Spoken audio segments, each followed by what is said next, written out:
Let's go, everybody. Hello, and welcome back to another episode of the LA Poker Roundup. It is December 3rd, 2024, and this is episode number 66. As you can see, we have a slightly different look to us this week. We are on a different group chat type of thing. We're in a different conference call, and that's because we are bringing to you live from Vegas Mr. Matt Salsberg. Matt Salsberg just won the circuit main event at the Commerce Casino. Maybe you saw the live stream. Maybe you got to see the whole final table where he just smashed people. No, he played amazing. We will get to that in a minute. And for those of you who are not LA Poker Grinder tournament grinders or not as familiar with Matt, maybe this will trigger a few things for you. Maybe you've seen the show The War at Home. Maybe you've seen Entourage. Maybe you've seen Weeds. Shows that Matt has producing credits on, and he did a bit of writing for some of these shows, a lot of writing for Weeds, and he produced pretty much all of those episodes according to IMDb. But not only that, around here we knew him as Salty. We know him as a sarcastic shit posting Twitter poker player around here who just happened to also be the World Poker Tour Player of the Year, which was it 2013 or 2012, Matt? 2013. 2013 WPT Player of the Year. He won WPT Paris in 2012, I believe, is the year. He has over 3.4 million in career cashes on the Hendon Mob, and also now a circuit ring to his name, along with several of the local LA trophies. And so welcome, Matt. Thank you so much for joining us. I'm really excited about this episode. Yeah, my pleasure. Happy to be here, guys. Yeah, awesome. So I first kind of met or ran into Matt just playing around these tournaments. Just, when you first see Matt playing around here in LA, you just think he's kind of another grumpy Mizrag, honestly. He kind of just he's pretty quiet while he's playing, which is funny because he's got a lot to say, and he's hilarious. But when he's just playing, he just kind of sits and looks pretty unassuming. But you would never know that you're sitting next to the Player of the Year 2013, traveling all around the world, smashing euros back in the day. So Matt, first question we always ask people on here is kind of, how did you make your way to LA? How long have you been here? What brought you to LA? Which, I think we already alluded to, but so how long have you been in LA? When did you move here? I moved to LA in 97. I was in San Diego for like 2.5 years prior to that. I grew up in Canada, in Montreal. But I moved to LA to work in entertainment and to be a writer for television or movies, basically pursuing the unattainable dream that somehow became somewhat attainable. Just like tournament poker, I see a lot of, Yeah. I see a lot of similarities between tournament poker and the entertainment industry in LA, honestly. So you've been here for quite some time, and these credits I read off on IMDb, those were kind of 2000s, mid 2000s, y kind of starting to get into 2010 era. So what was it like your early years here in LA? Were you playing poker right away? No, not right away. 97 to 2003, I didn't play any poker. I was trying to get my career going. And I was lucky in the sense that I was Canadian, and my first couple credits as a writer were sort of fortunate because Canadian productions that were filming in Canada, even though they were co-productions with U.S. Networks, needed Canadian actors, writers, or directors to get tax credits Oh, for their show. So I was sort of, I don't want to say I was an affirmative action hire, but it helped being Canadian because I wasn't competing against like thousands of writers like you do here in the States. So I was probably competing against like, I don't know, maybe like 100 or right. something like that. Interesting. And So did all the writers have to be Canadian, or just some percentage of them, or? yeah, just a percentage. The guys who created the show weren't Canadian, but like all the directors were Canadian, most of the actors were Canadian. And then if they could basically they could load up if they could load up with as many good competent Canadians, then they could cherry pick some Americans if they needed to. So that's kind of how it worked. IMDb is a little bit outdated. Just FYI, there's Right. just things on there. Like I have IMDb Pro. I don't really necessarily keep my IMDb as super fresh as I probably should. I let I my probably, pro subscription run out a year and a half ago. Dang. um, yeah, like I've had a bunch of gigs since like 2013 that like either aren't. I mean, even prior to that, like I was like a contributing writer to Curb Your Enthusiasm, but that's not on. I Right, didn't right. get on screen credit, and then there are a bunch of shows like since then that I've been on that just kind of like either came and went. We wrote like a season, it didn't get made, or like I was a consultant on a show that then the guy who hired me got fired 2 weeks later. Right, Like right. is kind of insane. So there's just like I'd say it's like 85% accurate. That's But fair. I am, yeah. But if we're on pro, we can get a better list or no? I'm not sure. I don't know. I just go to pro, so I don't even I gotcha. look at. Yeah. I gotcha. Very cool. Very cool. Are there any shows you have potentially coming up soon, or that you're excited about, or that you've worked on recently that aren't listed there that you're I excited about? worked on something during the pandemic with Matt Weiner, who wrote Mad Men. He had a show for FX, but we wrote 11 episodes and then it didn't get picked up. And so he's been trying to shop it. Gotcha. So it's possible that that can find a home. Very cool. Uh, that was a really cool experience. It was on Zoom actually during the pandemic, so that was kind of a lifesaver, somewhat for my sanity. Have you ever been able to do or pitch anything poker related? Yeah, I've actually sold a couple poker shows. I sold one in 2011 to Showtime called Wales, and that was it's kind of why I started to play higher stakes tournaments. It was I'd never played the main event before. I started playing No Limit Hold'em in like 2003, and I'd play around LA from like 2003 to 2010, 11. When I had free time, Weeds was like a kind of a half a year job from Gotcha. 2000 from 2005 through 2012. So like from January to August, I was pretty much really busy. Gotcha. Yeah, I So I noticed that the Player of the Year run happened basically the year after it looks like Weeds run ended. it was very surreal, kind of the Player of the Year run, because I had even written uh, like a character on Weeds that like Albert Brooks played a poker playing father of. I don't know if you guys watched Weeds or not, I, but I did, but it was years ago now. I some of the yeah, so details are fuzzy. I loved it, of gambler. course.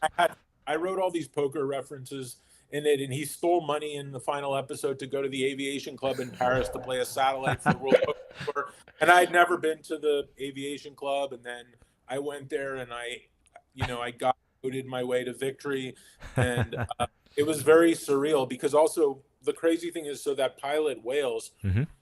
I wrote it in 2011. Well, I was co-writing it with Genji Cohen, who created Weeds and Orange is the New Black, and um, Black Friday happened like a couple months into after I sold it as a pitch.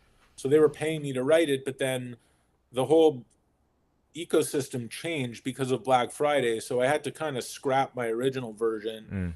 and retool it. But then I was, oh, actually, Black Friday kind of gave it a conceptual spin that Right. made it even more interesting, which was like, it was basically young, like three guys and a girl in their 20s who, like, were traveling poker players trying to make it on the circuit, which had evolved into something. And Black Friday basically took all these kids who were like, had no life experience and lived in their parents' basements or on college campuses, and Yep. then all of a sudden they were like, okay, they have to move to Poland or or somewhere weird. And so that kind of conceptually made the show, I thought, even stronger, because we tried to do this sort of international, global, traveling poker show. And then I turned it in at the beginning of 2012, which was the final season of Weeds. And I was, it's sort of like getting slow rolled with networks, Ah. where I turn it in January, and they're like, okay, well, we'll have an answer for you by April. And then April rolls along, and they're like, well, we need until July. So then Oh my July, gosh. July rolled along, and they're like, we need till Labor Day. So I finished Weeds in August of that year, and then I had a 2-week trip to go play cards in the south of France and Paris around Labor Day. And 2 days before the WPT Paris happened, I got word that Showtime was not picking up any pilots to series, so they basically were shelving my show. Hmm. My So gosh. I was I was pretty tilted and very demoralized because I'm like, okay, this was like, I thought perfect timing. Weeds had wrapped. This will be my thing. Like on Weeds, I was an executive producer and writer, and I was there from the whole run of the show, but I didn't create it, so I didn't have a piece of the pie. Sure. So like, I had a good job and I was a creative voice on the show, but it But you don't wasn't. get back in. Yeah, I don't get back end. I don't get the perks of having a show Right, right. your name. That's what you need to be a creator for. And so this was like, okay, my a good shot for me, and obviously with my passion too. And then I had played the World Series main. I'd never played the main up until 2011, but that year, because I sold the show, I was kind of like, okay, to treat myself, I'm going to play the main. And Right, right. I went and had a deep run in the main. I got 70th in the main. So then that kind of propelled me to like have a bankroll where I could go play fees. And then using that bankroll, I got really, I felt really comfortable playing WBTs after about 4 of them. I was like, I'm going to do well in these tournaments. Like LA tournaments from 2003 to 2010 were complete fucking crapshoots. They were like impossible. They weren't deep structured. They were turbos. Oh, okay. They were very hard. And I'm a good deep stack player, and I'd play cash deep stacked, but I didn't really have any scores in those years because honestly, it was such high variance. Sure. So that was I'm assuming then maybe when Savage entered the scene and that kind of thing, and WPT entered the scene, they started making things better around here, maybe structure-wise, right? Fair buy-in tournaments just had good structures. Like WPT always did play any of them because they were expensive. For sure. I remember watching you actually in that, I think in that run of the main event, because I rewatched a lot of those old main event coverages that they had on Poker Go, and I think I remember seeing you in one of those early years. I'm like, oh man, Matt looks so young. I know that guy. Yeah, I know. A lot of the LA grinders I see in there, the couple vicious things I think I saw. That was pretty magical because I'd never played it before, and then all of a sudden I busted on the ESPN table, with 70 people left, and Lindgren was on my table, and it was like a table of, there were some good regs there at the time, and I was pretty steamed when I busted because my only flip the whole tournament. And I thought I should have got a fold out of my villain, but you still remember the hand vividly. Oh yeah. Bust your main event for the first time with 70 people left. You never forget that. For sure. Yeah. Yeah, no, that was definitely cool. But my other question then is, did you get to write off your tournament buy-ins doubly? Could you write them off as if you were ever in the black or the red? Were you thinking of doing it for research? Yeah, I did. I made that joke that I was, it wasn't even a joke because it really was true. Because of the characters to write about. But did I write it off? No, because I actually have 2 separate corps, one for gambling and one for writing. Gotcha. So yeah. Very clever. Very cool. So yeah, I was looking at the Hendon there, and as you said, you had just kind of sparse caches in the early days around LA. Looks like you started cashing tournaments in 2004, 2005 around LA.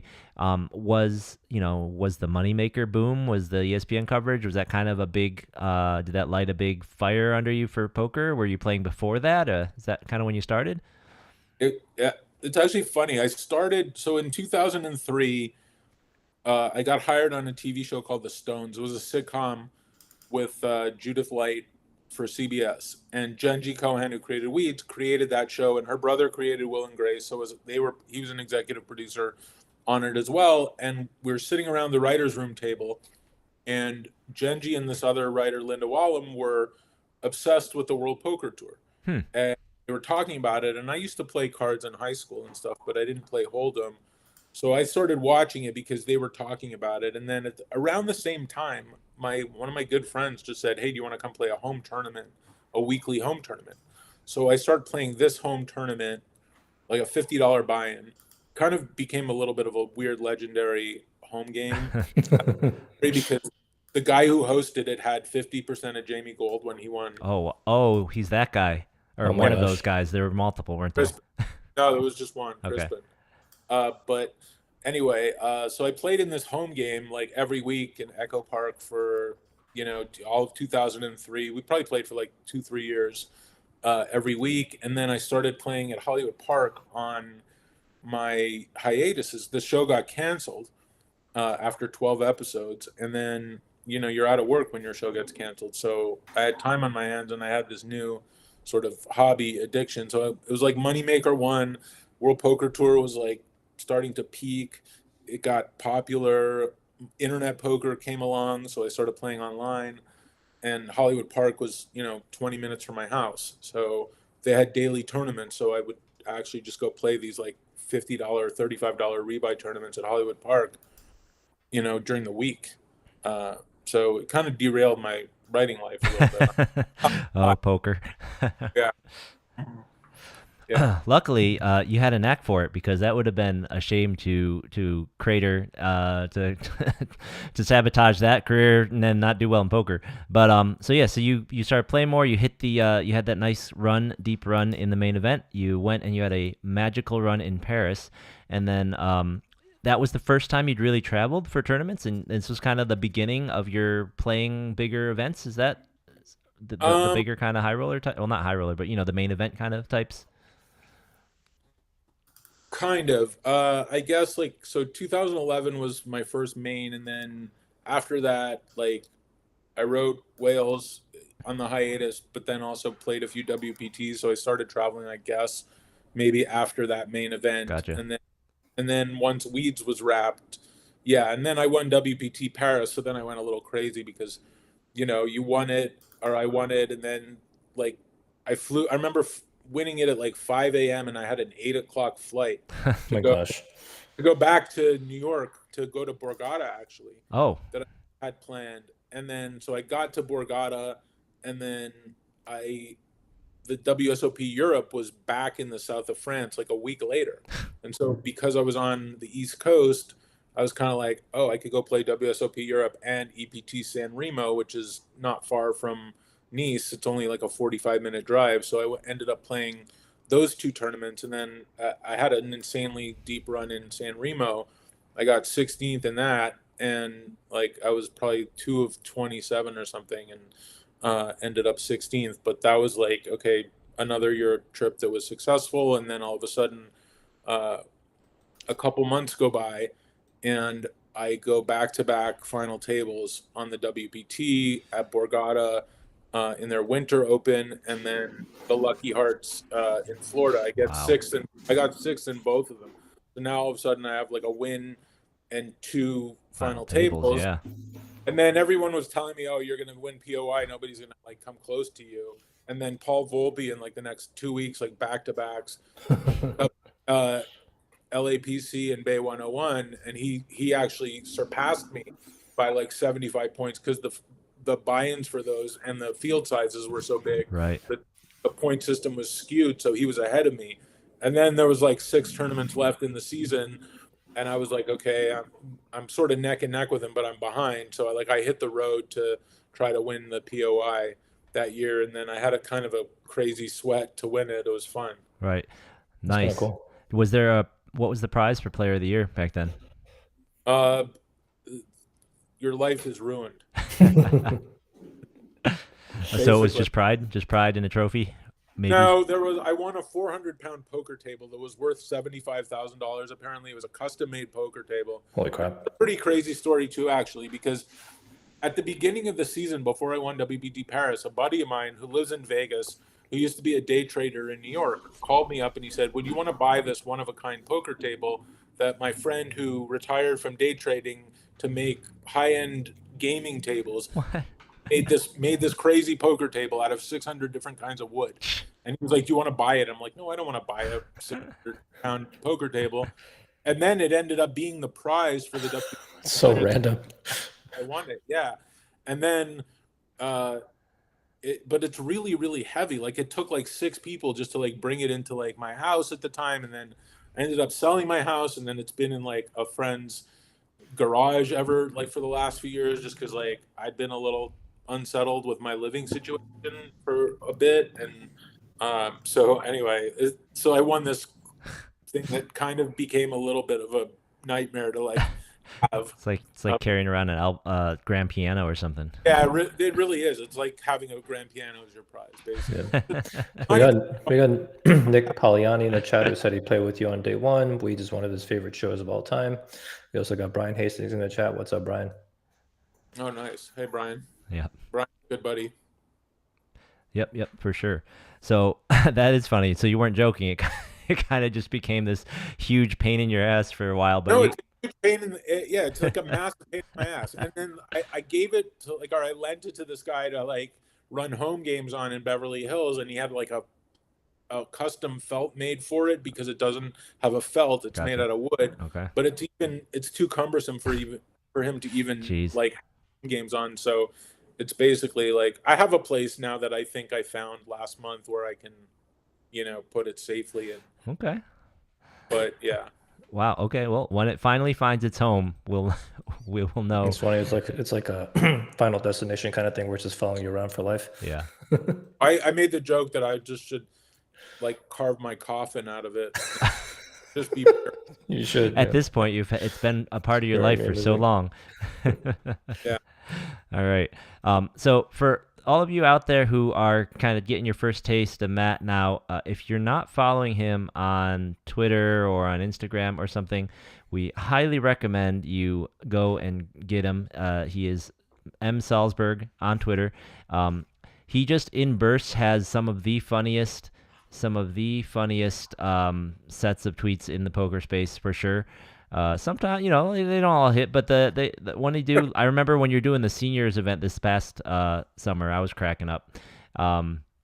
Just a little bit of a preview what he's got here. He's got stuff, and most recently, I imagine you're poking fun, but he's so deadpan you can't tell.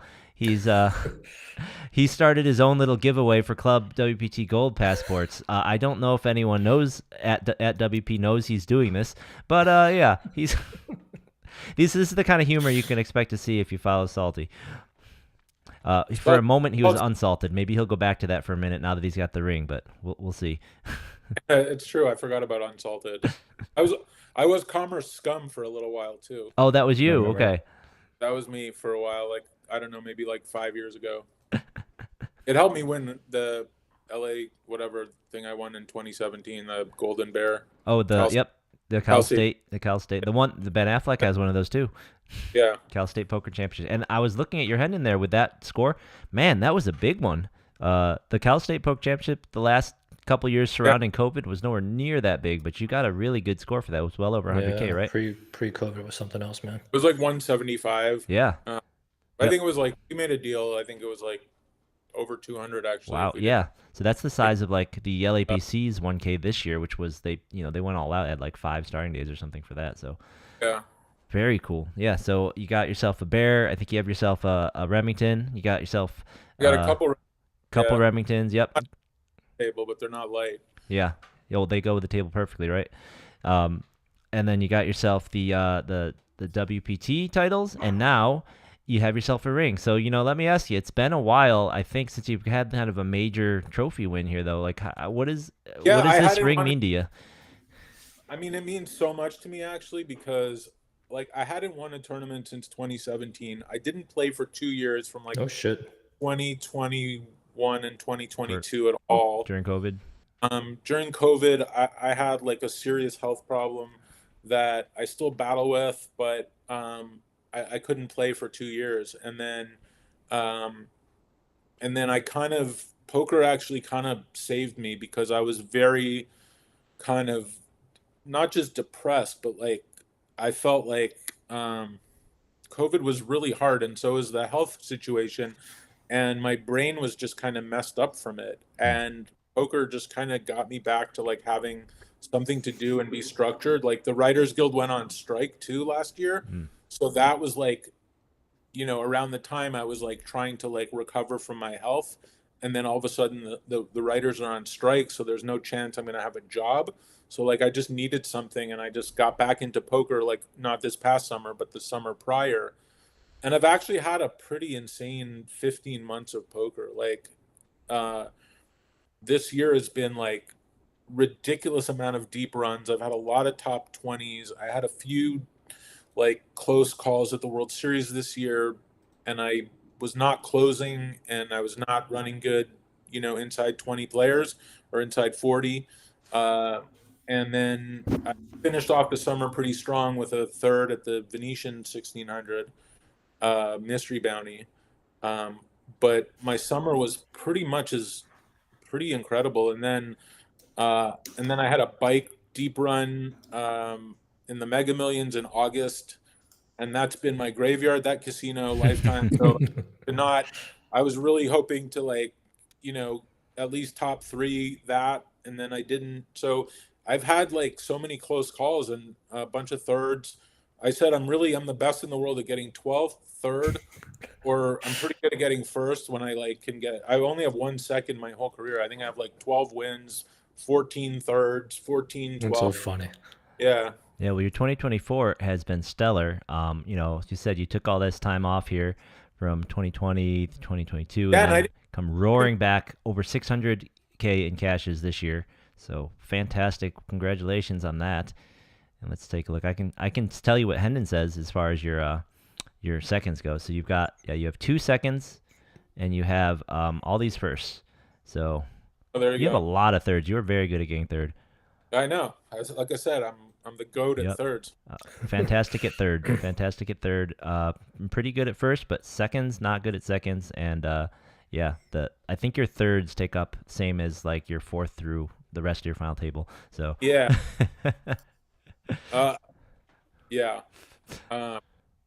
And so anyway, winning the circuit event was really special because I came in 3 of 13 on the day, and then I got off to a really bad start. I lost a flip, ace king to nines early. Then Anthony who I played heads up kind of spanked me in a pot that I played horribly, and he bluffed me, and then he coolered me in another pot. So I was basically I think I was 11 of 11, and then just kind of hung in there, and then won a couple flips actually at the final table, which was nice because I'm not much of a flipper usually. So that was key. Yeah, and it was super fun to watch that final table. I mean, Derek, did you have a chance to watch the whole thing yet? I did not. It's still on my list to watch. Yeah, definitely recommend. Really pretty solid play overall. You can see Matt flopping the set of jacks versus the kings was a pretty key hand on that table. And that was pretty. Yeah, I never thought he'd show up with kings in that spot. I know, right? Yeah, and he just flatted you. It was so wild. I couldn't believe. I'm like, are you somehow not going to double this hand? How is this guy playing this hand? And I did catch that the replay of you against Mike Liang when you raised a turn after you had turned to draw, and I was like, that is just fucking gangster. Yep, this combo draw with a queen 5 or something. Oh yeah, queen 5 of spade. Yep. Yeah, Mike had bottom pair and also I would not have found a raise there in at a final table like that. So that was gangster. Man.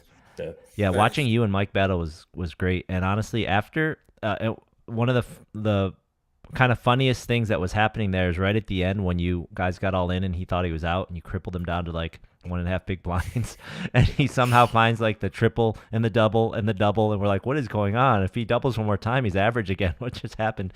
And he almost comes back. We're like, damn it, Mike, you're having too good a year. How are you getting so lucky?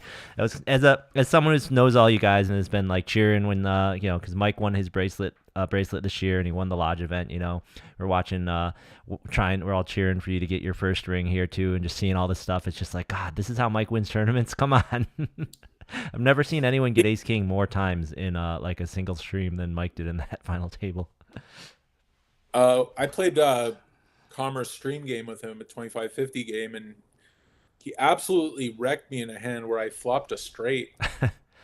He somehow he flopped a heart draw, but then backdoored a nut straight, and I had to pay him off on the river because I was unless you have 9-10 of hearts here, I don't know, I can't understand what you have. And he had 9-10 of hearts. I'm I just lost a $15,000 cash to this guy, and then so I knew he was going to be a tough villain. Oh yeah, when we were short-handed or 5-handed even. Yeah. Yep. No, it was really fun seeing you and Mike navigate your way to the top because neither of you really started that final table with many chips. You worked your way up, so that was great. So we have a request, and also I kind of wanted to hear a little more. I think I saw you tweet about this at Savage, but I believe this was the main event. I was sitting at the next table over from you when we bagged up, and as we're approaching the bubble, there was a hubbub at your table, and the floor gets called, and I hear people talking about like some guy acting out of turn, doing this, doing that, and getting a penalty, and I'm like, I thought that you were explaining to the floor what happened because you're telling the floor what was going on, and the next thing I know, you're the one getting up and getting the penalty. I'm like, Matt broke a rule? What did he do to get a penalty? Did he offend someone? What's going on? So what happened over there? I do this sometimes as a bit. It's really just a joke, but it could be an angle, I guess. But it's really just a bit where, I'm on my phone a lot. So like when it's my big blind, they'll deal the cards. Somebody will say, "Oh, pay post or big blind," but then I'm like being lazy about it. So then they'll deal me the cards, and then I'll just peel my cards and I'll just go raise before my big blind up there. And then people will be like, "No, it's your big blind." It completely catches everybody off guard. It seems, but everybody laughs. I lost Everybody audio at on the you. table knows I'm just like fucking around. But this one guy, Hold Luis, on. Derek, I'm not hearing him. Can you hear him? I did it 3 times. So like the second time he called the floor, and then the third time he got really annoyed, and then but they gave me a 1-round penalty. Hold on a second, guys. Hold on. Hold on. To sit out. Oh my gosh! Guys, wait, pause for a second. Hold on a second. I'm really sorry, but I couldn't hear half of that story. So unfortunately, could you start again with the under the gun I say raise? For some reason, it wasn't coming through my headset, so I don't think anyone else heard it. I heard it, Ty, but you can for some reason it wasn't coming out of mine. So could you start? I'm sorry. I'm pretty sure no one else heard it in the chat. So if you could just start again from they say put my blind in, I say raise. So it's my big blind, and I don't post, and instead of they deal me the cards, so I peel my cards and I just say raise, and then I just pretend that like, I didn't realize it was my big blind, so everybody thinks I have a monster under the gun, and so. But I just do it as a bit, and Rob Gill was sitting next to me, and he was laughing, and he knows I was just like, yeah, that's right. Rob was there too. That's why I was so surprised. I'm like, these guys are having fun. What's happening over there? Okay, yeah. I was just clowning around, and then this guy Luis, who's Venezuelan, and he made the final table. He got 5th actually, but he called the floor a couple times, and then the floor had to give me a penalty, and then actually the third time was funny because I had pocket 8s. And Luis like limps because he knows that like if I'm bound to a raise if nobody changes the action, and so somebody overlimped, so then it came to me, so I had to raise, and I was gonna just shove actually, but he said I could only min raise. That was weird. How do you explain that? That was the part I heard, and I couldn't believe it. The floor, right? I could not believe that. What? Yeah. So he bound me to a min raise, and then Luis just jammed, and it was like we were 7 or 5 away from the money. So, I threw away the 8s, and then he just whips over a deuce in my face, and just like windmills it. And so it was kind of funny. Like I didn't care. Like it was just, I deserved it. Like I deserved a penalty. Like I was just joking around, but in that moment, I probably shouldn't. Yeah. I mean, we get, here in LA, we get really lax about that sort of procedural stuff. I mean, I'm thinking of several Pauls who have quite a number of goofy habits that are definitely not really legal, right? A lot of, I have no cards, all in call. A lot of, I do have cards, it's not my turn, all in call, whatever. So we get really relaxed, but we get these World Series floors down. We gotta tighten up our game, guys. Gotta button it up, or we're gonna get penalties. But that's cool. So that's through. We get through. We bag up day 2. So So now you have yourself a ring. You have yourself WPT. I mean, the bracelet's next, right? I mean, I think it's time to take. You got your laptop here, obviously, right? You got to be over there grinding these bracelet events to get yourself a bracelet. I mean, after that, what's left? What do you have left to win after that? EPT, Triton. I mean. As far as a bracelet, it would be nice. I have a 3rd. That's the closest I have. Yep, a 3rd. I saw that. A bracelet. But I don't know, like, deep runs in the main are really fun. Winning a bracelet would be cool. But to me, winning the ring is kind of similar to winning a bracelet. It's a 1,200 player. Yeah, it was massive. Yep. Felt like winning a 1K bracelet event type of thing. And now there's so many bracelet events that it's just like, what the hell is the difference between a bracelet and a circuit main, really? I mean, unless it's like a massive one, like I'd like to, pull a Rocco. and just crush some of the the 10K 6 maxes or things like that. That would be like a fun one to win. Obviously, you know, any EPT would be really cool, but I don't really play them. I'm not traveling for poker much at all, just Vegas basically. Yeah. And I do like the EPTs a lot though, and NAPT was a great event at Resorts World. That was really cool. I'm tempted to go to the Bahamas for that 25K. Oh, that satellite! So mad we didn't get in there. Such Yeah. good value, and then they canceled the next one on us. Ugh. How That close would've did you got- get, by the way? I got 10th, and they gave away 5 seats. Ah, Oh, So yeah, they knocked me out in like 20 something. They're like almost 30th maybe, but ugh. Oh, I remember. No, I was 14 away, so yeah. yeah, Yeah. I know it would have been nice, a free trip to Bahamas, but hey, it worked out because I won Yeah, the ring. So whatever. Yeah, you can't complain about this circuit series. Oh, and then tomorrow I have a day 2 of MSBT with probably like 30 players left. So Nice. that'd be nice to spin it up there. How's the stack looking in that? It's dusty. It's like I lost a bunch of pots in the last level, so I had like I think 18 bigs going Okay, into. 18 is plenty. Yeah, it's plenty, but Yeah. I'm the shorter stack. That's okay because from I was checking out your Instagram and it looks like if this doesn't go well, you have another day 2 the next day. I have to look. I think it's Friday. Friday. There's three days of flights. So today was 1A, so I bagged the win 800 right before the show. Nice. So is there anything else you can bag before that one so that you can just like you're just a bagging machine right now? Like what is this? Yeah, Is that's great. you're like 3 out of 4 bullet bagging right now in these big 1K pluses or something? Like what's going on? I discovered that I'm in like a POY pseudo race for the mid majors player of the year. Oh. I'm in 8th right now, and there's a month left in the year. So like I don't know if I can catch the guys up top, but maybe if I ship one and go deep in another. So there's a bunch of 1Ks and 1600s this month, obviously here at the Win and the MSBT. So I'm gonna just try to see if I can somehow ship or go deep in those. Gotcha. Now, just so you know, those aren't going to help you in the real important player of the year race, though, the one that we're tracking for LA Blasters here. So this win that you just had at the circuit pushed you up into the top 20-ish. Now, I haven't finished updating for the entire circuit in for the Black Friday series, but this one put you right into the mix. I'm just saying, if you want to be grinding player of the year. What is the how do the points work for your system? So it's all explained on the website. We're actually using a system developed by Mr. Sandusky. I'm sorry, I keep forgetting his first name because his Twitter handle is not his real first name. But Do you know who Jerry Sandusky is? Is it Jerry? What? No, not the coach, not the football coach. Football coach? Yeah, No. not the football coach. This is a different system.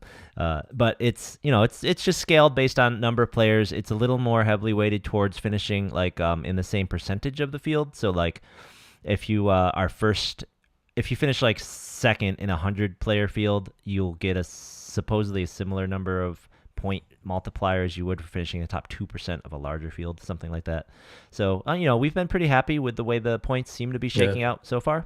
It's a very, very good system. It's that he built. rewarding volume, but it's definitely rewarding consistency, and there's still pops for getting wins. So your win there got you like 1,000 points in the system. Currently, old Falk Win is in first place on the system. He's got just over 2,000. Yeah, He's the goat. yeah, he's definitely an LA GOAT, and the impressive thing about him is he also tries to retract his name whenever possible from results. So, he may he's even not have all more there, points yeah. than we don't know You should have about. more points. Yeah. Yeah. So Yeah. Is Yeah. he on the run of IRS? I don't know. Who What knows? all these LA players say when that stuff comes up, they just say they're trying to hide it from like their wives and stuff. I don't even think half of them are married, so who knows?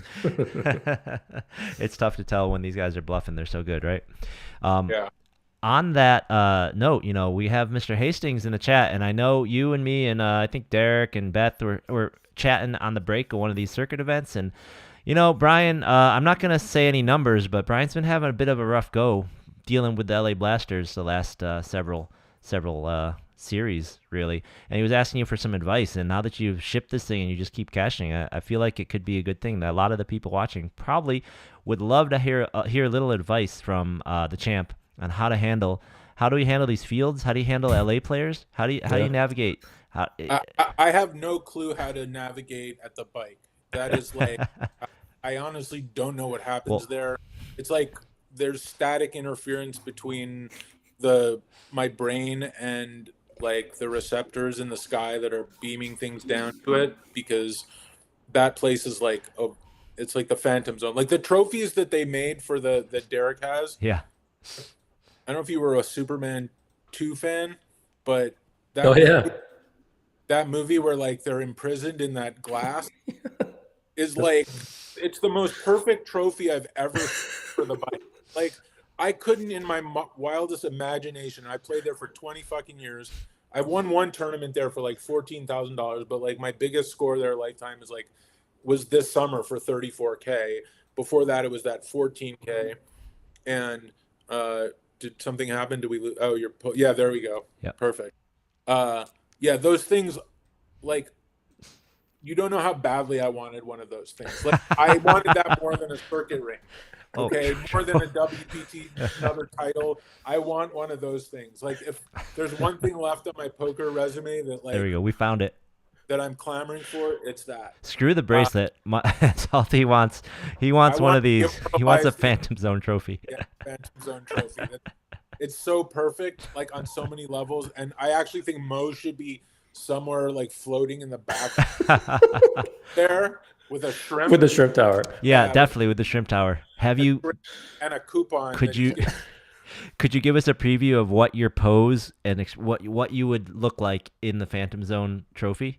I don't know. You know, I don't know. Maybe like. If they bring him back, you're gonna have to think about it when the final table comes around, because I hope they bring him back. Those things are like legendary. Yeah, those are pretty cool. I was pretty upset that Derek chopped his way into one. Freaking, yeah. This is how you get the trophy. Derek destroyed my soul at the bike a couple times, but yeah, he does that. It's it's really funny. I feel like most of the LA players have kind of a thing. Like there's we have our 3.5-ish casinos that run the series and the tournaments, and all the players are like, oh, I can't win here. I win here. I do okay here. These guys are crazy. I'm great there. Like Mark, obviously Mr. Double Banner on the wall, loves the bike, can't lose.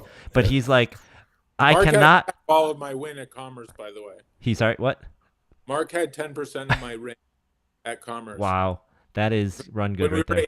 We swapped 10 when we were 18 people left. So like I credit my victory to him having taking some of his run good. That guy is running good. Even man, he deserves it, man. Such a good dude. Well, that makes me feel better because we were joking about like he cannot cash at the Gardens, and I'm like, well, look, let's do a swap where I get pieces of you at the bike, and you can have pieces of me at the Gardens. That's actually pretty smart. We should actually just swap with the people who And Salty, you can just get swaps of people at the bike, and we'll take swaps of you at Commerce, and it's like Commerce, Lifetime, Crusher, bike. I built that hotel. Like, the amount of times I've gone to that rebuy window in the last 20 years with like shame is just like I've even written about it. Like, oh yeah, the second pilot I wrote was kind of autobiographical, and then sure, of course, all the best writing, right? Yeah, it takes place like the opening scene takes place at actually it takes place at Hustler, the opening scene, but then like it goes to the bike, and like you see me at the different LA card rooms, and that's close to my heart, that one.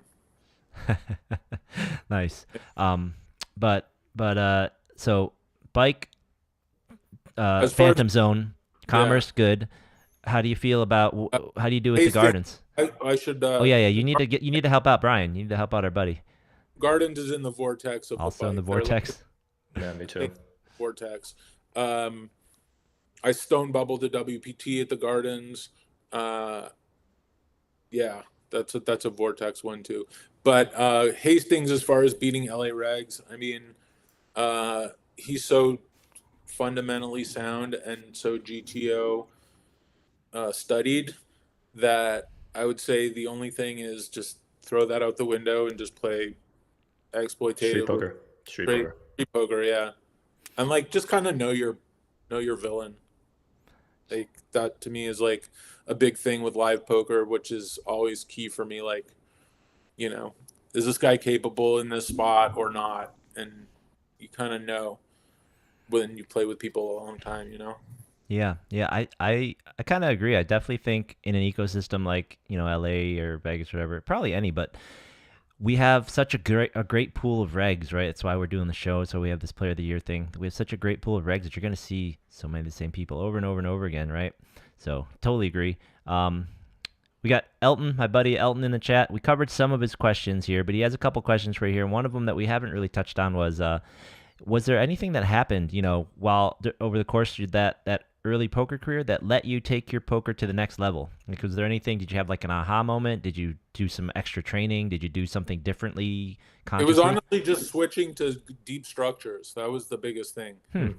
It was once I like played the main event, which is obviously like 2 hour levels and, deep stacked.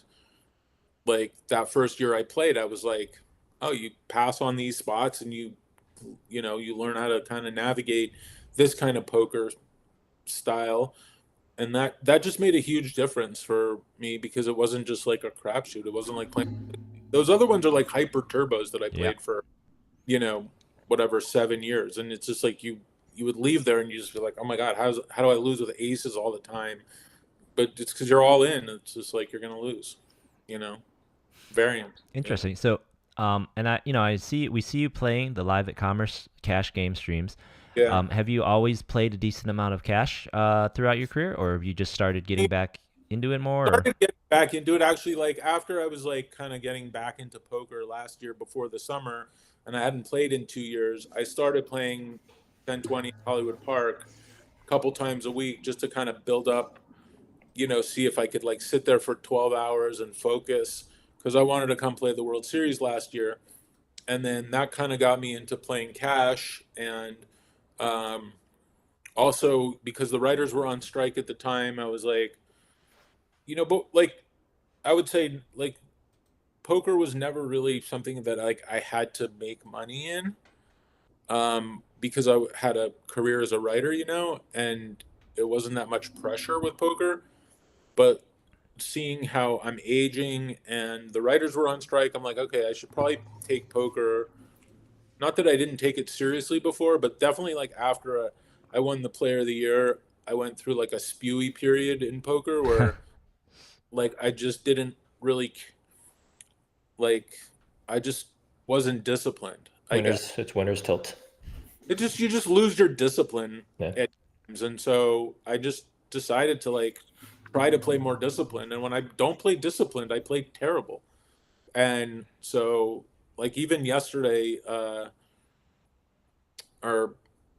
yesterday in the MSBT, like the first couple levels, I just like, what am I doing? And then I was like, okay, just play discipline. And then all of a sudden, okay, things click. And if I can do that, I feel like I compete with anybody. And then you beat yourself a lot of times in poker.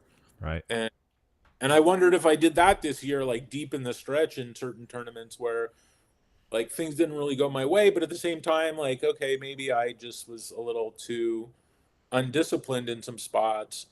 And, when there's a huge ICM implications, you don't want to be too loose.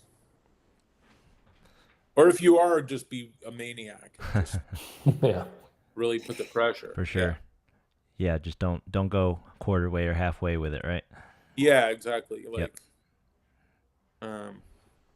Awesome.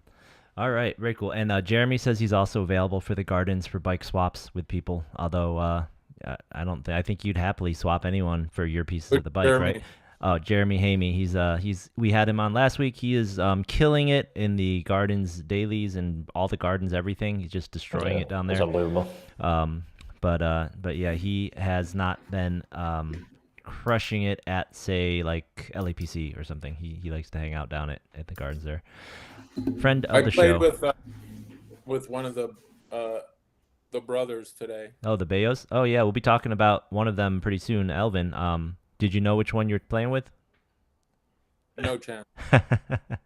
I already had enough trouble with the Lavasanis for like a decade. Are there two of them? Oh yeah, Bud and Fred. I had no idea. Oh, they're identical, yeah. Yeah. But Fred doesn't really play. He plays limit now. Oh, okay. So Bud's really the tournament grinder. But yeah, no, like 20 years ago, it was like it was impossible. Like, yeah. Yep. Oh yeah, and of course, he came on the show last week to talk about Jeremy's mixed game horse win. He got the ring in the horse event there. All right. So talking a little bit more about that World Series, and you said you were considering going down, or you'd really like to go down to the Bahamas. I kind of wanted to talk about the rule change they just issued. Have you seen this? Did you see the new set? So they just announced that they have some new rules that will be starting at Paradise, and they are in reaction to all of the the rail stuff, the solver stuff on the rail. So Kevin Mathers tweeted it out, said that they have some new rules here involving electronic assistance. So the new rules now do not allow the use of charts, apps, or any other form of electronic assistance in a tournament area. Failure to adhere to this policy will result in a penalty up to disqualification for the player and removal from the tournament room for the spectator. Spectators are also prohibited from providing live assistance or coaching. Failure to adhere to this rule result in a penalty for the player and removal from the rail for the spectator. Non-players on the rail must adhere to the World Series of Poker terms and conditions, including no viewing of live streams on an electronic device. So that's a lot. That's going to change the rails, the final tables, big time. I love this. I mean, we just need it just to stop the perception that the game is just unfair, right, to new players. So I'd love the scorched earth approach to this. Yeah. What do you think, Matt? What does it say about raising your big blind? Nah, I think that's still in the TDA under action out of turn. I think. It's like yeah, gray area. Yeah. As long as the computer didn't tell you to do it, I think you are going to be under the same penalty. So, no, I like this overall. The only criticism I have of it is, and to your point, it's more for the perception. My main criticism is just some of it is still circumventable, right? Like the guy on the rail can just have the earpiece and someone can be telling him what happened in the stream, right? But yeah, it's interesting. I think for me, the only not controversial, but the most interesting bit to talk about is that the rail cannot coach anyone anymore, right? So what does that mean? If you go over and the guy says, calm down, relax, is that coaching? Are you out of the rail? Like, yeah, I don't know. That's a weird one. Like, how do you define what coaching is? I mean, besides, okay, don't show charts. Right. Yeah. So like a lot of these rules, open to a lot of interpretation. Now, in my mind, I feel like that rule is simply in place to prevent passing this electronic knowledge and I guess the stream knowledge from the rail to the players, which, I mean, I like that spirit, but the way they worded it, leaves it open. Like, if you go over there and someone says, hey, hey, oh, you got all the chips, just you can coast now, or they're joking. He's like, does that count as coaching? Are you gonna get in trouble? Like, what the heck? It's kind of weird.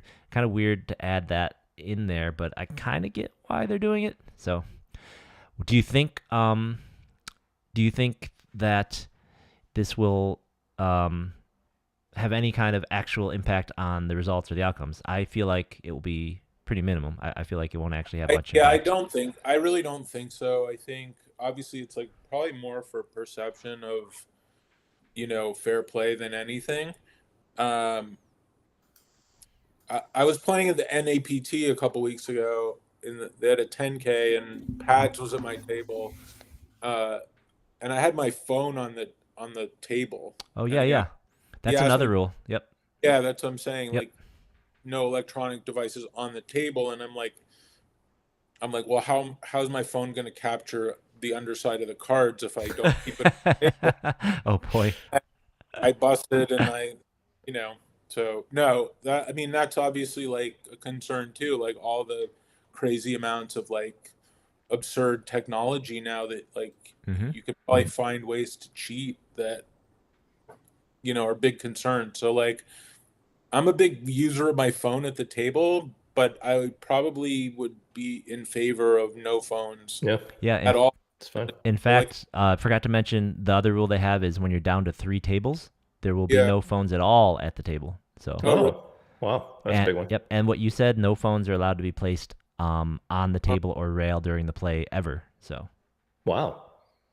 Like when I play in the stream games, they take your phone. So yeah, I remember that. I'm like used to not, but it's weird because like you feel like you're going through withdrawal without your phone. Like, so we're so fucking addicted to our phones that Yeah, it's right. just like your security blanket. Yeah. I guess that would hurt you though, Derek, because how are you gonna get your headphones, your music? You just have to have headphones with nothing going on or just the noise canceling. Yeah, I'm okay with just noise canceling. I'll just have everybody muted. And It's then, okay. but Be then alone once with they my have thoughts. this rule in place, they'll be like, "Well, you can't have the headphones. Maybe there's a computer in the Oh, headphone. oh my gosh. Maybe there's a Yeah. transmitter in the headphone. We don't know." So we'll have to see how this evolves. But yeah, I like that they're doing something and that they have that they're clearly taking steps. So Matt, you're up there for I imagine you're staying in Vegas all the way through the WPT, right? Um, maybe a friend of mine, my closest friend, is having surgery like during the main, Ah, and she had asked for my help, but her mom's coming to stay with her, so I'm not sure. I have to kind of suss that out. okay. So you'll be there for a couple weeks, anyways. You'll be I'll there be for a there. I'll be while. here for a couple weeks, and then maybe for the main. I hope I'd like to play the main. There's a 10K seniors also that's like I played last year. That was perhaps the greatest tournament I've ever played. Is that No on kidding. that's on the schedule again? That's awesome. Yeah, it's less of a guarantee. It was a mil guarantee last year. It's 500K Mm. this year. Derek, you gonna jump in that? I've had Yeah, I've had depending on the schedule. I've had some good runs in all the seniors events I've played thus far. So that's always Okay. kind of nice. So And they play fast and they play crazy. So wow, that's surprising. Yeah. So let me ask you, do you have a ticket though to the free roll? Do you have a ticket to the 5 million free roll? no, Oh, and I sent myself a topless photo and I still didn't get one. so you couldn't even So, bring yourself to pick yourself, huh? no, and in fact, my DMs are very light on applicants. Surprising. Very surprising. I'm shocked. Very People not- just don't want it badly enough, I guess. They don't. I mean, I've seen some lengths that people will go for buy-ins, and this is not extreme. This is very mild. Yeah. 24, a Well- topless photo. Come on. Yeah, Yeah. seriously. Talking about $5 million, man. Well, I am. I have Are the you? distinction of being the only person closely related to the LA Poker Roundup who does not have a free roll ticket. Oh, I don't Yep. either. Yep. So So okay, so you can be today. You can be number 2. Derek got one the very first weekend, and I am more and more convinced every week that this is obviously rigged. So I put out a post last week just complaining about the transparency of the rules and just like the mechanics of how this was all handled out, and just saying like this kind of was Yeah. annoying that the rules stunk and that it was unclear and we don't know how it works, right? But this past week, more people like Mr. Slay Abides here have been putting out a little. Well, you maybe you'll appreciate this, maybe you won't. Saltier comments saying things about, for instance, here, the general sentiment that they were arguing about this week was, hey, they should be giving this primarily and favoring the people who play in all the WPT events, and they want it as rakeback. Berkey and the rest disagree. I also kind of disagree. I mean, the whole point is to get new players, but I can see why they would be frustrated. I lobbied early with Savage. I texted him and Ange, who's the WPT, runs the WPT, and I was like, I really feel like they should give champions entries, not just for self-interest to like get a seat or whatever, but like the competition is going to the Bahamas, so like you want to incentivize your champions to Yeah, you want play the- names, right? Yeah, and right, you want the exactly, free roll like- people to play with champions, just like Yeah, the opening event of the World Series, right? Exactly. It's kind of like they took away the Tournament of Champions, which was a fun event for the WPT. They used to have a WPT Invitational even, which was like a free roll. They don't have that anymore. Now they're having a free roll, but they're not giving the champions any perks or even POIs or whatever. And it's just kind of like, That's a good point. yeah, there's not that many. It's not like you're Yeah. going to Correct. If nothing else, the player of the year Right. for sure. No, I agree with you. I mean, because that would be good marketing, right? The same reason they use their main event champs for marketing. They should try and create Just like personalities. loyalty. Like we've been like, you know how many WPTs I played over the years? It's just like, Yep. Yep. But if we can still try and get in there running, so the U.S. side facing Club WPT Gold site is actually up now in like a beta test, and they're giving away. They're doing free rolls on there. they had one today Yep. and I couldn't even put it on. Yeah, I tried.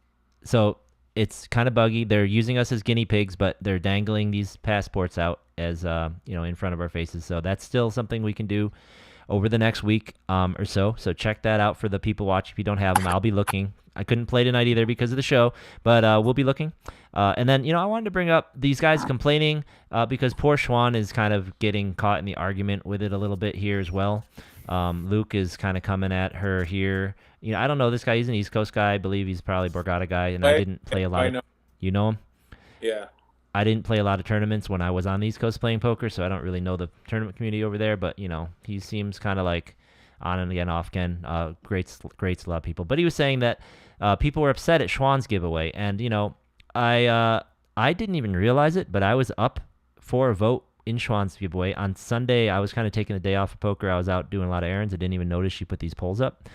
So what she did was, for her contest, she was asking people for relationship advice and then doing polls and having everyone vote on, she didn't put the names up next to who it was, but like it'd be easy for the person to tell other people to go vote for me.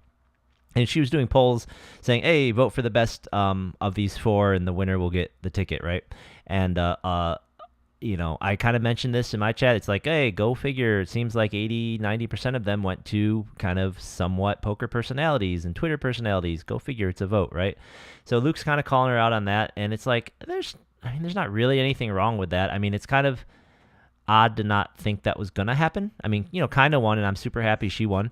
But like, Haley, I think also won, and like just when I was looking through the winners, they were all people I recognized, right? They weren't like random drawing type people, right? Which makes sense because it's like if like, hey, go vote for my thing, and I'll get a ticket from Sean, and then all your followers go vote, right? So just another thing with the rules, like they can give them out however they want. And it'd been nice to know that was going to be the contest, right?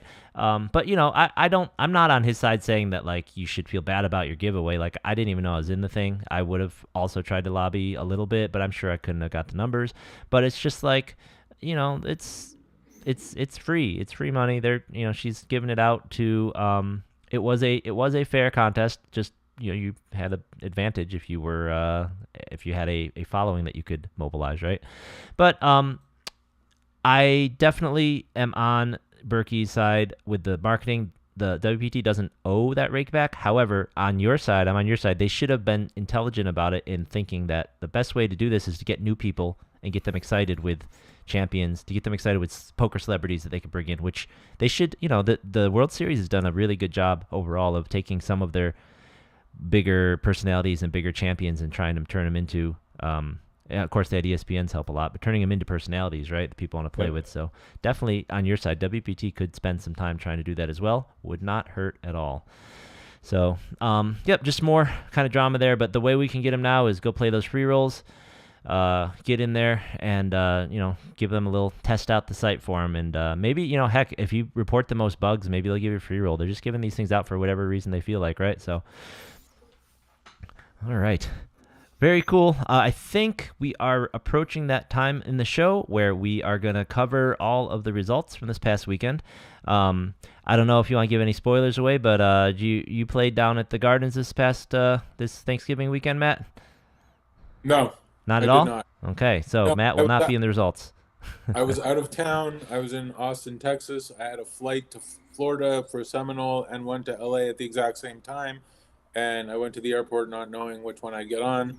And I decided to come back to LA and go to Vegas instead of Florida and the Bahamas. So. Gotcha. Yeah. Gotcha. Bud's complaining here in the chat. He says day 3 of the prime conflicts with day 1 of the free roll, so that stinks. Yeah, but you can just go reg in the free roll and then keep playing the day 3, and it's a free roll. Yeah. I mean, it does stink to not get the value though, of course. Yeah, definitely play both if you can. Yeah, definitely. What if can you transfer your free roll? I don't think so. I doubt it. If you're still in the prime? That'd be a good question to ask. Yep, I don't know. But I feel like they won't. We'll have to ask anybody out there. If anyone sees this, leave it in the comment. If, Kevin, if you happen to know, or if Savage watches this thing and leave it in the comment. We'll tweet it out if we can. Try and get it. Oh, Mark's already confirmed that you cannot. Okay. So, chat, this is getting to be your last chance. Any other questions for Matt before we let him go? And we're just going to wrap up with the results and what's going on this week, which we have entered the slow time for LA. So this is one of the few times of year, this and the World Series itself, when there's really not a lot of big series or specific series happening in LA. So we're kind of hitting a lull, guys. It's the holidays. Either go to Vegas or go to see your family. One of the two. Does Hustler? Are they like ever running tournaments? Hustler again? no longer runs tournaments at all. Yep. Their tournament, they sent their tournament chipset to Lucky Lady, and Lucky Lady runs the small tournaments, and they run the occasional series, kind of like the Gardens except smaller. Gotcha. Yep. I like going to play the tournaments at Hustler. Yep, and as far as I know, they don't do quantums anymore either. So they used to run the occasional quantum at Hustler and Lucky Lady, but no more. Gotcha. Yep. All right. Well, I'm gonna say goodbye and let you guys do your thing. Thank you very much for having me on. It was a pleasure. No, thanks. thanks for coming Thank on, you, Matt. Thanks so much, and hopefully we will have you on again when you finally get your bike trophy, the in the void. Stone, yeah, that'll Yeah. be. I appreciate it. Yeah, All when right. they get your banner up there, we'll have you back on to ask you what it feels like to get that off your back. All right, Matt. It's been a pleasure. Matt. Thank you so much. Good luck at the MSBT. Good luck at the win, and good luck at the WPT. Maybe we will see you up there. All right. Bye. All right. All right, guys. So let's talk results a little bit, huh? So this weekend we had the Black Friday special over at the Gardens. The Garden was a very short series. Started on Friday after Thanksgiving and ran just till this Monday. So let's begin. So look at this familiar face. Took down event number 1 in a heads-up chop. So event number 1, if you recall, was a 100K guarantee, one-day event. And that event smashed the guarantee. It was a massively higher volume. I don't have the number there in that post. Let me check Kevin's because I want to see. So that, here we go. Had 480 entries for a $211,000 prize pool in their one day. Not bad for the day after Thanksgiving. So Kirk won that heads-up chop. Congratulations. Kirk is having one heck of a month. If you recall, we've been saying his name constantly. He final tabled Thunder Valley. He final tabled some of the bike quantums. He's been killing everything. So way to go, Kirk. For almost 44,000 in a one-day event. I believe they chopped it up around 1:30 or 2 in the morning that day. So way to go. Second place, Alberto Hernandez for 40K. Third place, Navid Mohammadi. Fourth place, Dmitry Srulkovic. Fifth place, David Van Noy, who took down the 500K bicycle quantum event. So he's having quite a nice little month for himself, too. Sixth place, Gabriel Bertal. Seventh place, Guadalupe Cruz. Eighth place, Raymond Tato. And ninth place, Tongguan Sun. So congratulations to the final table there. Yeah, nice work, everyone.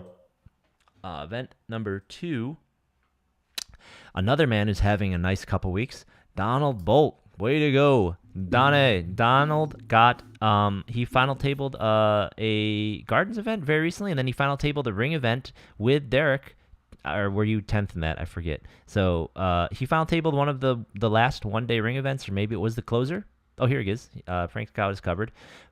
Fourth place in the closer ring event, and here in the nightly event, the nightly tournament that day that Derek and I did both cash. He finished in a 5-way chop as the chip leader, taking home the trophy and $9,500. So congratulations, Donald, having a great couple weeks. Nice work, buddy. So second place, a very familiar name, Mr. Masoud Escandiari. Third place, Alfred Cho. Fourth place, Robert Cruz. Fifth place, Thomas Brown. Sixth place, Scotty Contreras. Seventh place, Philippe Arevalo. Eighth place, David Phillips. And ninth place, Tuyet Lee. Mike Masoud was just having one hell of a run from about 27 people on down to when I busted in, I think, 23rd. He came over to my table with about 550K, 600K or so. Immediately flopped a set and busted someone who jammed on him with a straight draw. Got up about like 1.2 million, and from there just absolute fire. By the time I busted in 22nd, which was probably 18 places after that moment, he had probably 4.5 million stack, which was probably, I bet that was almost 3 times the average at that time. He had all the chips going into those last couple tables. So what a rush. He ended up chopping the second place. He probably had basically the same chips as Donald, who caught fire at the end. the perfect time to do so. So way to go, these guys. Way to go. Now, number 3, speaking of the Twins, I'm not sure which one that he was just playing with, that Salty was just playing with. I'm guessing, though, it was Elvin, because Elvin is probably playing as much as he possibly can. Not only do I have him in that picture, let's back up a minute, and Frank went through the results, poured through, and did some hard comparisons, and named Elvin Bayo the player of the series for the circuit event that just happened. So in the circuit event, he was he cashed, let's see here, 7 cash times. He cashed 7 times in this event, which was, I think there were only 10 no limit hold'em events or so. He got 3 final tables with a 6th, a 9th, and an 8th place finish, and that is just amazing consistency over the course of this series. So congratulations to Elvin. And as reason I'm pointing him out is because he may not have won any of those, but he managed to get the win in event number 3, the mystery bounty. And not only did he get the win, there was no chop. He took down the top prize of almost 33,000, and he got 10 bounties, which netted him another like 12,000 or so. So he took home a total of 44,500 for first place in the mystery bounty event, which was also a 100K guarantee event. So congratulations, way to go. He freaking destroyed this thing, destroyed the final table, took home the top prize by far. So first place, Elvin, congratulations. Second place, James Lee. Third place, T. Tang. Fourth place, Myron Bosch. Fifth place, Abner Tolentino. Sixth place, Robert Fields. Seventh place, Brian Aronson. Eighth place, Grant Yarbrough. And ninth place, Mark Spitarelli, who, even though Salsberg and I were not able to win a seat to the Bahamas, did win a seat to the Bahamas. So Mark will be sending someone from one of our local LA Blasters down to the main event in the Bahamas. So Mark is heading down there, and he told me he booked his tickets already. He's going to go down. I wish I had swapped with him before we finished that satellite, because we had similar stacks for most of the first half of it anyways. So good luck to you, Mark. Yep. So good luck. Nice warm up. Good luck, Mark. We'll be watching you down in Bahamas. I hope to see him in the coverage. All right. So event number 4 was the Super Bounty, the 50K guarantee on Sunday. That had almost 400 entries in the total prize pool of 117,000. So yet another guarantee over doubled. And it ended in a 9-way chop. So Dastin Miothin won over 15,000, including the bounties, and got that trophy. The rest of the final table results not posted in our Instagram yet. Frank will have those updated pretty soon, I am sure. The last event was the Cyber Monday special. That was a 1-day event, and it had a smaller guarantee. However, it smashed that. I think it was only a 10K guarantee, but still got to 26,000. Ended with a 4-way chop. Chip leader Steven DiLorenzo from San Diego. He got himself... Oh, he's got Mater in the front. I see Lucky Mater. He took home the trophy and almost 6,000 for first place. So congratulations. And that wrapped up the Gardens Black Friday event. Here are all of the Gardens staff. Thank you very much for your hard work, and I believe we have a similar picture here for, this is the bike staff. Where's the commerce staff? I must have missed that one. That was the bike staff. Let me back up here. We must have the commerce staff. Here we go. And here's the commerce staff for the circuit. So thank you, everybody. Thanks, everybody who worked so hard putting in all of that hard work to make sure we have events to play. Shout out here. It's the top here. We've got Sandy switching over to floor. Way to go. She was a great dealer. And now it looks like she's going to be wearing the suit most of the time now. All right. So that is all the results we have, because usually we read the local series and then we read the results from the Gardens, but this time they are one and the same. Let's talk about what's going on this coming week. So this coming week we have the regular events from the Gardens, the dailies. Those are always a great play. And then this weekend we have the start of the weekend tournaments at the bike. So Saturday 1 p.m. will be a 20,000 guarantee at the bike, and Sundays 1 p.m. will be a 10,000 guarantee at the bike. Both of those events, I believe, have this. No, Saturday is a $250 buy-in. Sunday is a $200 buy-in. I have not taken a look at the structure sheets. I'm hoping the rake is the same as either, the way the 250s were run at the Gardens, but we'll take a look. If it seems egregious, we'll let you know. But my assumption would be somewhere around $50 taken out of the first event, and 40 or 50 taken on the second. So, oh, wait. Hey, here are the structures. Sorry, I just needed to scroll. So, yes, the first one, it's 50 rake, 200 prize pool. That's pretty standard for the 250s around here. And the other one, it's 160 prize pools, 40 rake. So, these are pretty standard. The structures on these are, you start with 50,000 chips in the 20K guarantees. That's a lot of chips. 30-minute levels until after reg is over, and then they're 25-minute levels. Looks like the standard amount of skipping, or yeah, it looks like the standard amount of skipping levels, like your, yeah, kind of like the regular turbo skip levels that we are used to in their 1 days. And then the Sunday event, you start with 50,000 chips as well. Wow. Okay, you start with a lot of chips in these events, so that's interesting. You don't start with a 1-1 level at least and start to the ante right away, but that's a lot of chips you start with. I kind of wish it had fewer chips and a slightly better structure, but, you know, it's a daily, so we'll check those out. I'll probably check out the Saturday one this week just to give them a shot and see what happens, see where they're playing, and they're not going to be in the ballroom as far as I know. I think you have to register for these at that kind of front desk right after security when you walk in from the parking lot, so, okay. So we'll check in on those and we'll report. All the other events happening this weekend are just the dailies. As we mentioned, there really aren't any other series happening in LA for the rest of the year. The next series that's going to happen will be the Christmas, New Year's, I forgot to run the sound for our roundup. Oh well. Will be the winter series from the Gardens that starts on December 26th. They have not released the schedule yet, so we'll let you know when they do that as well. Here over at the Hollywood Park this weekend, they have just their normal tournaments. There's a 25K guarantee on Friday on the 6th here, so that's kind of one of the larger ones going on this weekend. So it is a 25K with 100 bounty, so it looks like a $300 buy-in, 100 that goes to the bounty, so that could be fun. Probably be a lot of re-entries with the bounties being earned, so could be a fun one. Maybe I'll check that out. And regular events over at Lucky Lady. So I guess with all of that, it might be worth taking a quick look at the WPT schedule. The Prime, as someone pointed out in the chat already. The Prime starts on Wednesday here. It goes from December 8th, and they have day 1A through D. So day 1D is on, let me get my calendar. I'm sorry, the 8th is, what day is the 8th? Let me bring my numbers up. Here we go. So the Prime starts on Sunday, and the day 1s go through Wednesday. And then if you day 2, you'll be playing on Thursday. Friday is day 3, which, as someone pointed out, is also day 1 of the free roll. And then the final table is on the 14th. But if you're at the final table, you're probably okay with missing a little bit of your free roll play there. And then the main event, so they have the Ladies Championship coming up to win as well. It starts on December 14th. Invitational free roll on the 13th. The big 10K starts on the 14th. Oh, interesting. It also starts on the 14th. So the Ladies Championship, I'm guessing, wraps before all of the flights for the 10K, if I had to guess. Yes. Ladies Championship is simply day 1 and a day 2. The 10K main event up there is 3 day 1s. So 14th, 15th, and 16th. All right.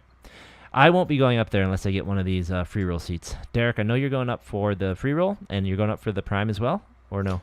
I can't make the Prime, but I'll be up there for the free roll and then the main. The free roll and the main. Okay. Well, good luck. So free roll starts on the 13th. So the plan is what? Play the free roll. Once you bust, play the main? That's right. Gotcha. All right. Well, good luck. We'll be following your progress for sure. Yeah. All right. Well, you got anything else for us this week, Derek? I think I'm about tapped out. Yeah, I think that's about it. Hopefully we'll see a whole bunch of you over there in Vegas. If not, there's still plenty of, kind of daily tournaments to play around town if you're going to be here. So definitely get out there and play some poker. All right, guys. So I will hopefully see some of you at the bike, some of you at the Gardens, maybe some of you at Hollywood Park. But in the meantime, if you're not going to Vegas, we will see you around at the dailies, man. We'll see you at the tables around here. See you at the tables, everyone. All right, guys. Thanks for joining us. And